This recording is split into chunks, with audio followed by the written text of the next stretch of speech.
Hi folks, I just wanted to do a wee introduction video for the new followers that I've got here on TikTok. Thank you very much for following me. My name's Willie, William, Willie, whatever it is you want to call me. And I'm 4 years, 10 months in recovery. And during that recovery time I've managed to start my own peer support group over on Facebook, which is helping a lot of people connect in different ways.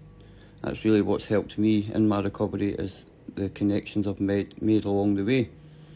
But yeah, it helps. It's a support group not only for addiction but for mental health, for grief, for anything really. It's part of one group of 3 that I help run with my friends over on Facebook. The other 2 groups, well, my group's called Willie's Peer Support Group if you'd like to come over and join, and the 2 other groups are Scott's Mental Health and Addiction Support Group and Gemma McEwen's Mog's World. And these 2 other groups, my good friend Scott Bulger's group is for mental health and addiction. It says what it is in the tin, eh? And Gemma McEwen's Mog's World is set up in memorial of her daughter Megan, who sadly unalived herself at the age of 17. So it's a great support network for anybody that's on TikTok but also on Facebook. But to let you know a little bit more about myself, in that 4 years, 10 months of recovery, I've managed to achieve a few things, but I've been through some difficult periods as well, and none more so than what I'm going through at the moment, as a lot of you are aware and a lot of you have followed because of my mum's journey with dementia. My mum was diagnosed with dementia in December 2020, but the signs were there throughout 2020. I stayed with my mum back then, and that's when I first got into recovery, and where I got into recovery about in my mum's house. She was showing signs of the dementia throughout 2020, and when COVID hit and we were isolated in our homes, it made it even more difficult. And it's been a tough journey, I'm not going to lie. It's been a really tough journey to watch my mum suffer and deteriorate in so many different ways. I've lost so many different things about my mum, different aspects of who my mum used to be in that period of time, from the little things that began with in 2020 just to things like forgetting how to use our TV remote or how to make a cup of coffee. Things like that have slowly progressed throughout 2021 and 2022, taking little bits of my mum away all the time. Having to lose bits of my mum throughout that period of time hasn't been easy, and dementia has taken more and more of my mum the whole entire 4 years that she's had dementia, well, Alzheimer's to be fair. So it's not been an easy journey to watch my mum deteriorate, but I can only imagine how hard it's been for her to actually go through that. And it is something that I worry about myself, because obviously it runs in my family. My mum has it, my gran had it, and I've got children, so it's obviously a natural concern that you're going to worry about your kids having to see you suffer in such ways, because it has been absolutely horrific, make no doubt about it. Like I say, for the earlier days of just forgetting little bits and pieces, our eyesight would start playing tricks on her, and she wouldn't be able to go out as often because the shadows on the ground for the sun, she would think it was objects to step over or step down from. And the dementia really took her confidence, her independence, little by little, in little ways, in many, many ways. And it really was heartbreaking to watch my mum go through that. But then back in July 2023, my mum had a fall off her couch, so it wasn't even too big a fall, but she bumped her head on the table. And she was lying there for we don't know how too long, until my stepdad came back from the shops and found her there.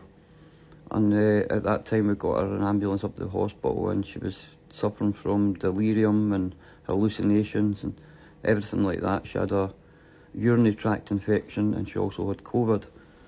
So back in July 2023, they weren't expecting my mum to last very much longer, to survive very much longer, because of all these different types of infections, the delirium, the hallucinations, and then the dementia on top.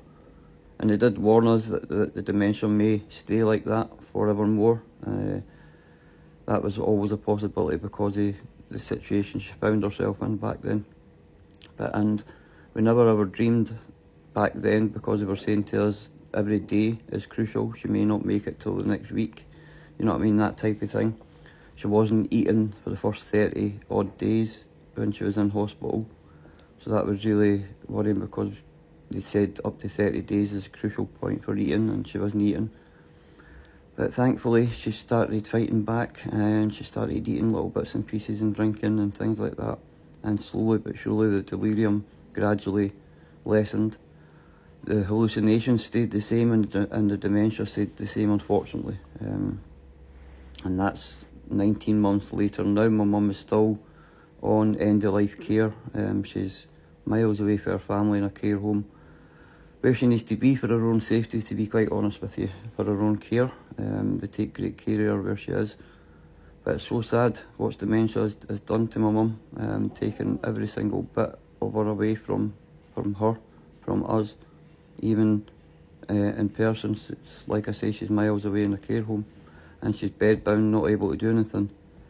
She's also just under 4 stone, so my mum is an amazingly strong warrior, a lady, to be fighting for so long and battling this cruel, horrific disease that Alzheimer's dementia is. It is such a tough thing to watch somebody you love go through dementia, Alzheimer's, whatever. There's that many different variations of dementia as well, but you know what I mean, it's such a horrific disease to watch someone suffer. And watching my mum suffer say horrifically over the last 19 months has been so tough. Just to see her lying there in her bed, unable to do anything, unable really to communicate a lot of the time as well, over the last few months in particular. It's so tough. Lately she's just been sleeping an awful lot, and that, to be honest, is a blessing, because when she's no sleeping, she can get agitated and all things like that, and it's horrific as it is. So when she's sleeping, she's at peace at least. And I just try and do, and us as a family try and do what we can, when we can, go up and visit when we can, sit with her, hold her hand, stroke her hair, talk to her, play music, sing, all the things that are in our control, to just try and make that time that we're there with her a little bit easier to deal with. So it's not been an easy journey the last 4 years, watching my mum suffer with Alzheimer's or in my own recovery, but I'm very grateful that I managed to get into recovery and be there for my mum. Make no mistake about it, if I was still lost in addiction, I wouldn't be able to be the support that I have been for my mum. I wouldn't have been able to walk side by side with her along her dementia journey the last 4 years, as well as my own recovery journey. And one thing that I'll always be grateful for, no matter how much the dementia has had a go at my mum, up until recently, she still knows that I'd turned my life around, that I was in recovery, that I wasn't using substances anymore, and that I was helping other people. She still knows that I'm a qualified addiction support worker. And things like that are absolutely priceless and so precious to me, to know that my mum, in her latter years, suffering with this horrible disease, knows that her son turned his life around and was there to support her, more importantly. I was there with my mum every step of the way, and I'm very proud of that and very grateful to have been there. It's just been a very tough journey this last 19 months, watching her suffer so much. But what can you do? We can only do what's in our control and do what we can when we can, and that's what us as a family have been doing. And I've got a lot of great support. But anyway, folks, I just did want to do a wee introduction. I've not done one of these videos before, and just to say that it really is okay not to be okay. What's really helped me on my journey is being able to open up and to talk. Find your safe space, whoever it is that you trust, to open up and speak to. It's a talk and cure, this. Addiction, mental health, all different types of things like that. If we talk about it, it takes away their power. And by me talking, it's meant that my relationships with my children and my family have been the best I've ever been. And I've been able to be there for my mum as well. So like I say in my group all the time, talk through the tears. So yeah, I am running Ur Willie's Recovery Corner every Saturday afternoon, 2 o'clock till 4 o'clock on TikTok, just to come to get to know each other, to help with any addiction issues, mental health, anything really. It's about that connection. The connection is the opposite, everything that a lot of us go through. So please, come over and join me on a Saturday afternoon, and thank you for sharing and following my page. It's really appreciated. Catch up soon, folks. Bye. Bye just